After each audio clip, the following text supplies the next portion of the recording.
Care fund के नाम के आगे पीएम के नाम का इस्तेमाल करके बाद में हिसाब देने से मना कर दिया।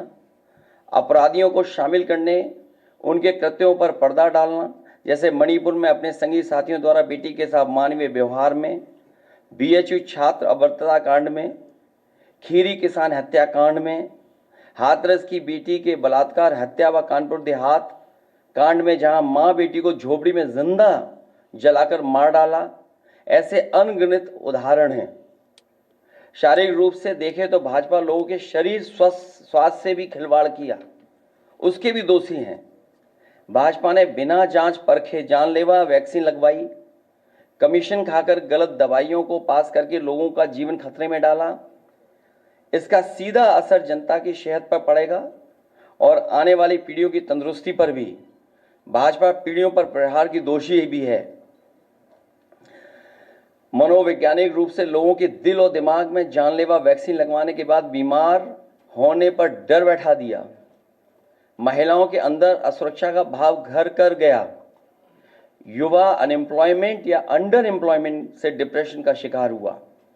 राजनीतिक रूप से चंडीगढ़ के मेयर चुनाव में कैमरे के सामने धांधली की, चुनी हुई सरकारें गिराईं, खरीद फरोख्त का नकारात्मक सियासत को जायज ठहराया, पारिवारिक रूप से राजनीतिक फायदे के लिए परिवारों को लड़वा दिया, भाई के खिलाफ भाई को।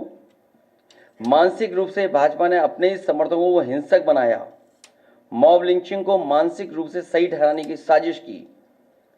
आपराधिक रूप से ऐसे लोगों को मंत्री पद दिया और बनाए भी रखा जिन्होंने किसानों की हत्या की, जो महिलाओं पर अत्याचार शोषण के दोषी हैं।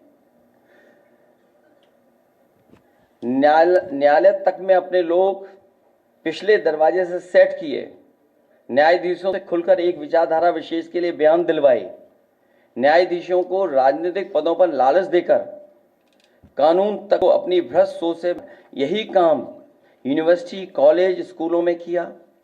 नौकरशाही में लेटरल एंट्री के बहाने यही धांधली की। योजना आयोग खत्म किया। ED, CBI, IT, income tax को सरकार बनाने, बचाने और चलाने के लिए इस्तेमाल किया।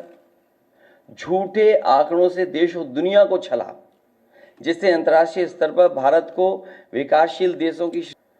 भाजपा ने इन्हीं सब कारणों से देशवासियों की जिंदगी को खतरे में डाल दी। भाजपा का झूठा राष्ट्रवाद, चीन की घुसपैठ से रजांगला मेमोरियल जैसे शहीदों के बलिदान का स्मारक तक नहीं बचा पाए। भाजपा की भ्रष्ट नीतियां बीते कल के लिए नहीं बल्कि भविष्य में भी देश की रक्षा के लिए असमर्थ व अक्षम है। इसलिए जनता इस बार गांधी जी को याद करते हुए करो या मरो की तरह आंदोलित हो गई है। से देश नकारात्मक ताकतों से आजाद होने जा रहा है।